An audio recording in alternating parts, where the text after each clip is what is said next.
Hey guys, welcome to the Daily Bible Study, a plain and simple, book by book, chapter by chapter, and verse by verse study of the entire Bible. Currently we are in Proverbs chapter 6, so let's get into it. Gleaning from more spoken words, pearls of wisdom, pearls of wisdom. All right, chapter 6. It says, "My son, if you have put up security for your neighbor, and have given a pledge for a stranger, if you are snared with the words of your mouth, caught in the words of your mouth, then do this, my son, and save yourself, for you have come into the hand of your neighbor. Go hasten and plead urgently with your neighbor."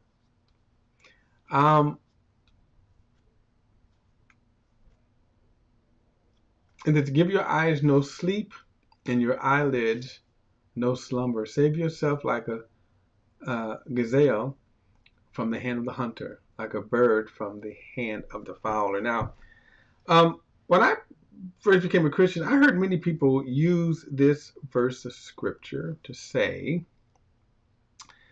and by the way, he's talking about co-signing for people. Okay, co-signing. And I heard, Christians that would say that the scriptures teaches that you should not, you should not co-sign. And I remember, because I remember begging someone to co-sign for me, and they said, nope, nope, nope, nope. Scripture says don't do it. Now, so there's two ways I want to two points I want to make from this. One, he's not saying don't do it. In other words, he's not giving a command not to do it. However, he is saying you would be unwise to co-sign for someone. Now, as a rule, I do not co-sign for anyone. Won't do it. For the very reason that he's saying right here, you are gambling on someone else's actions. If you co-sign for someone, which means you are becoming the guarantee of the debt. So it could be a credit card, car, doesn't matter. And so you have to kind of look at this, that if a person needs a co-signer, there are things that they need to get together in their life. That is my wisdom for people. They don't like to hear it because they may want a car or something, and so the creditor may say, you're not strong enough for us to give you a loan, so therefore, if you get someone to co-sign for you, we'll give you the loan. Now, what that means is this. If that person defaults, they immediately come to you. And oftentimes, they will go to court and get a wage assignment. Next thing you know, you kind of, what is this coming out of my check? Right? Court order. And a lot of times people will, and I've made the argument in my early years, oh, I would never default. I would get 2 jobs if necessary. Now I have seen people default on loans. And basically like, well, because you're stuck. So again, my thing is, if a person thinks that I need this, you probably don't. If you are not, and I would say this, if you cannot, and this is a good example, buy a car. You don't buy a car. If you can't, if your credit is not strong enough for you to get a car, you need to examine then what I need to do to get myself in a place to get a car. Now, there are also obvious exceptions to me to the rule. If I was going to co-sign for a person, I like the wisdom of one sister who you could say was stingy with her money. I don't know what. But she said if I was going to do that, I would put the money aside. So let's say for a car, if I'm going to co-sign for your car, put the money aside. That money is aside so that if you default, I can pay off that car. His point is that co-signing for people is a bad move. Now, he never commanded not to do it, but he simply said it's a bad move for you to do it. Now, like I say, when it comes to family members, I would say, well, let's talk about how we can get you on track. Now, here's my thing. If you're not willing to put in the effort to get on track, you're telling me you're a bad investment. Okay? And I can tell you when I was younger, oh my God, I didn't see that because I wanted that car.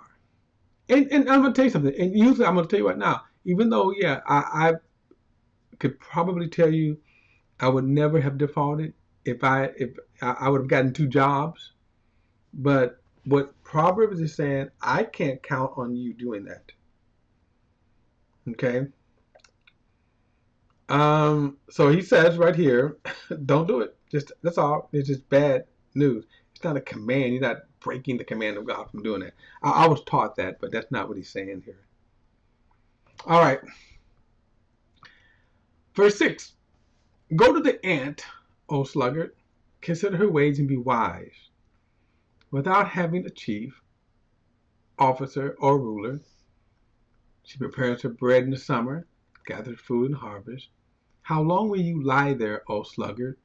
When will you rise from your sleep? A little sleep, a little slumber, a little folding of the hands to rest, and poverty will come upon you like a robber, and want like an armed man. And you see illustration of an ant who doesn't have, an army or whatever, but yet they work diligently. God just made them that way too. God just made the ant that way. But he did say, and we're going to see these illustrations: the sluggard, laziness, used over and over and over again. Okay, in Proverbs. Being a sluggard is a sin. Okay, but notice what he says, that a lazy person, a person who does not want to work, disaster is going to happen to their life. A lazy person. Okay? So in this case, he's talking about a lazy person, one who is lazy. A lazy person. All right. Verse 12. A worthless person, a wicked man, goes about with crooked speech. Winks with his eyes, signals with his feet, points with his fingers.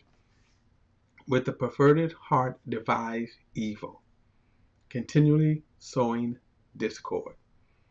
Therefore calamity will come upon him suddenly, in a moment. He will be broken beyond healing. So, sometimes you don't always see this in people, but notice he said this will happen. Verse 16, there are 6 things that the Lord hates, 7 that are an abomination to him. Now this is very interesting that Solomon makes this statement. There's 6 things the Lord hates, and then 7 are an abomination to him. Now, I want you to know what will not be on the list, and I'll tell you why I'm splitting the hairs. First of all, he says, and this is what the Lord hates now, and then notice he hates him and then abomination to him. Now, abomination simply means to be abhorrent. Okay? Sometimes when we use the word abomination, understand that it means to be despised, abhorrent, deeply. Okay? He said, so the seven things that the Lord hate. Let's see. Haughty eyes. Okay. Proud eyes. A lying tongue. You know, a lying tongue. Hands that shed innocent blood. A heart that devises wicked plans. Feet that make haste to run to evil. We just kind of saw this in the news here. Hordes of young people running to evil. A false witness who breathes out lies, and one who sows discord among brothers. In other words, one who just always sows discord. Those are the 7 things that God hates. Think about this. Haughty eyes, proud eyes, pride, a lying tongue, hands that shed innocent blood, a heart that devises wicked plans, and that can be wicked plans of all kinds of things too, by the way, whatever's wicked. But your heart, see, divides them. Feet that make haste to run to evil, a false witness who breathes out lies, and those who sow discord among brothers. He said, the Lord hates those 7 things. Now, we should also be clear, this is not the only 7 things the Lord hates. Solomon is just citing these 7 things here. Now, I would also say this, though. It is something that a lot of church folk ignore. It is funny to me how a lot of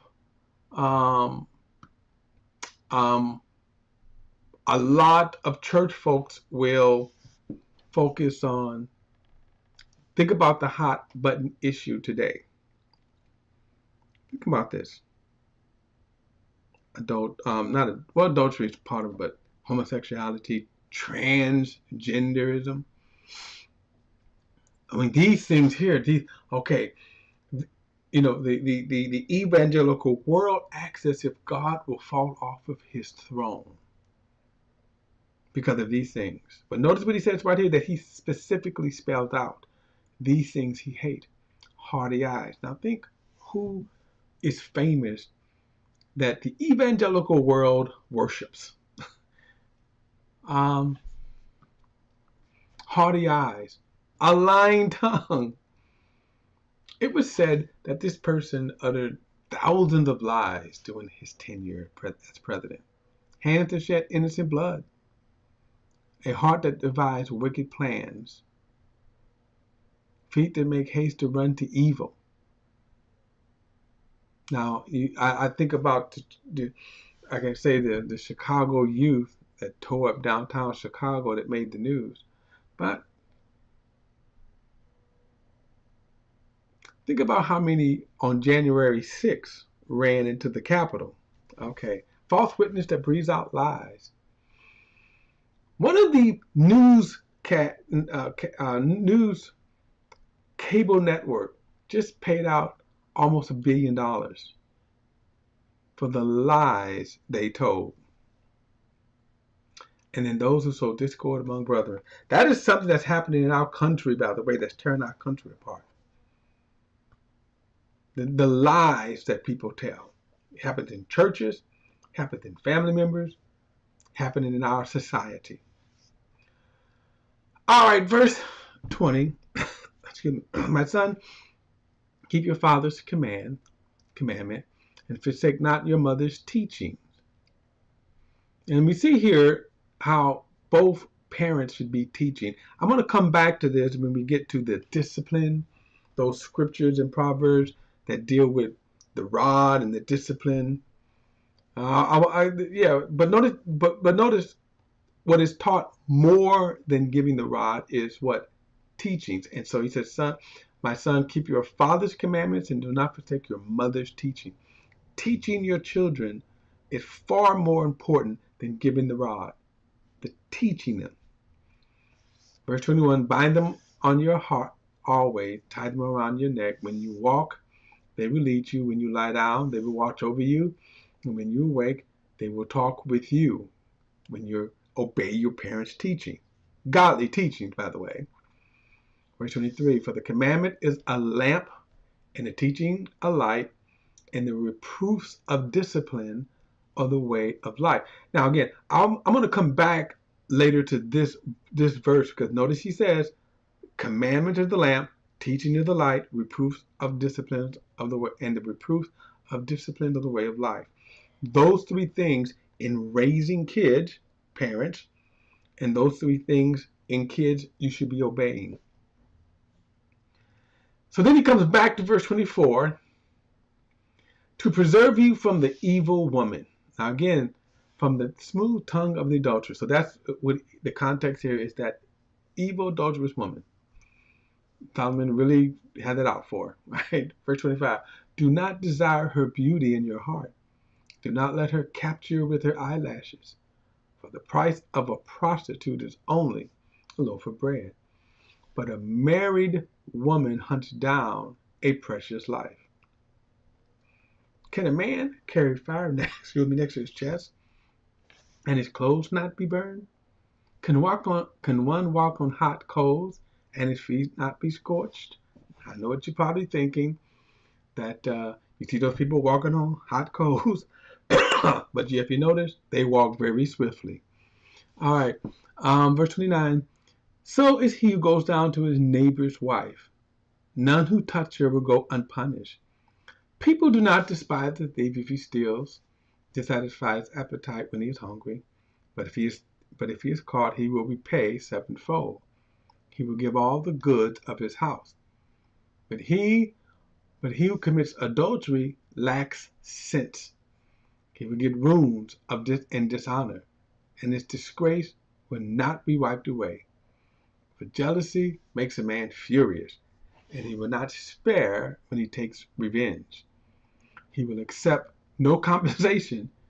He will refuse through. He will accept no compensation.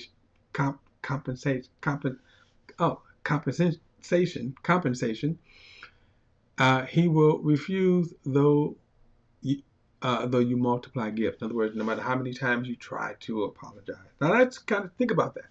And I'm thinking about one man's indiscretion over 40 years ago. And that's still a stain on his life. And when he says here that, notice he says, he who commits adultery lacks sense. He says, he who commits adultery lacks sense. He who destroys it, he who does it destroys himself. He will get wounds and dishonor. His disgrace will not be wiped away. Now, he talks about, I missed one verse, where was it? Oh, he says, people do not despise the thief if he steals to satisfy his appetite, but when he is hungry. But if he's caught, he'll pay it sevenfold. In other words, if a person steals for food, okay, he's still going to have to pay for the stealing, but people are going to understand it. But he said the adultery, he said it is, and jealousy is something. Jealousy is so strong of an emotion that under the Old Testament law, God had I think he instructed at least three cities of refuge, that when a man's jealousy overcomes him, he can flee to this city of refuge. And there was so much it is hard to control jealousy. Even to this day, jealousy is usually the root of many murders. They call crimes of passion. All right, guys, don't forget to like and share this video and subscribe to BP, the Bible Perspective. And as always, If you have a thought or comment, add it to the comment section below. All comments are welcome. I got to see the next study.